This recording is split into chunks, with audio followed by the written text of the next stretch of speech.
আওয়ামী লীগ ছাড়ার ঘোষণা দিয়ে নৌকা ভাস্কর্য ভেঙে ফেললেন গোপালগঞ্জের কোটালীপাড়া উপজেলার পিঞ্জরি ইউনিয়ন আওয়ামী লীগের সভাপতি ও সাবেক নৌকা প্রতীকের চেয়ারম্যান আবু সাইদ শিকদার। প্রায় দীর্ঘ ৩০ বছর ধরে পিঞ্জরি ইউনিয়ন আওয়ামী লীগের সভাপতি হিসেবে দায়িত্ব পালন করে আসছিলেন আবু সাইদ শিকদার। রোববার সকালে পিঞ্জরি ইউনিয়নের কাকডাঙ্গা গ্রামে আবু সাইদ শিকদারের বাড়ির সামনে পুকুর পাড়ে নির্মিত নৌকা ভাস্কর্যটি ভেঙে ফেলেন। নৌকা ভাস্কর্যটি ভাঙার সময় চেয়ারম্যান আবু সাইদ শিকদার সেখানে উপস্থিত ছিলেন।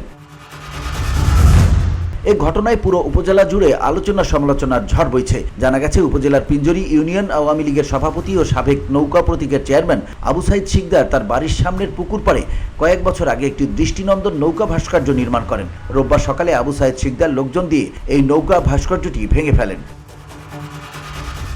পিঞ্জরি ইউনিয়ন আওয়ামী লীগ নেতা কাজী মুক্তা বলেন, আবু সাইদ শিকদার দীর্ঘ ৩০ বছর ধরে পিঞ্জরি ইউনিয়ন আওয়ামী লীগের সভাপতি হিসেবে দায়িত্ব পালন করে আসছে। আবু সাইদ শিকদারের মামা প্রয়াত সাবেক ধর্ম প্রতিমন্ত্রী শেখ মোহাম্মদ আবদুল্লাহর প্রভাব খাটিয়ে পিঞ্জরি ইউনিয়নের নৌকা প্রতীকের চেয়ারম্যান হয়েছিলেন। চেয়ারম্যান হওয়ার পর তিনি ব্যাপক দুর্নীতি করে কোটি কোটি টাকা হাতিয়ে নিয়েছেন। এখন আওয়ামী লীগের এই দুর্দিনে এসে আবু সাইদ শিকদারের এমন কাণ্ডে আমরা মর্মাহত হয়েছি। আমরা এই নৌকা ভাস্কর্য ভাঙার তীব্র প্রতিবাদ জানাচ্ছি।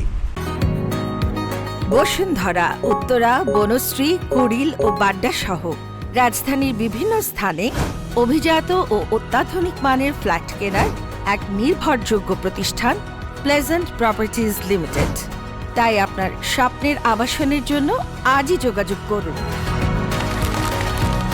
Pleasant properties limited, where destiny matches eventually. এ ব্যাপারে আবু সাইদ শিকদার সাবেক প্রধানমন্ত্রী শেখ হাসিনাকে উদ্দেশ্য করে বলেন, যার দল করি সে দুর্নীতিগ্রস্ত হয়ে পালিয়ে গেছে, আদর্শচ্যুত হয়েছে তাই পালিয়েছে, ওই দল আর আমি করব না। তিনি আরও বলেন, সে আসলেও আওয়ামী লীগ আর করব না, তাই নৌকা ফলক ভেঙে ফেলেছি। VOD Bangla news desk.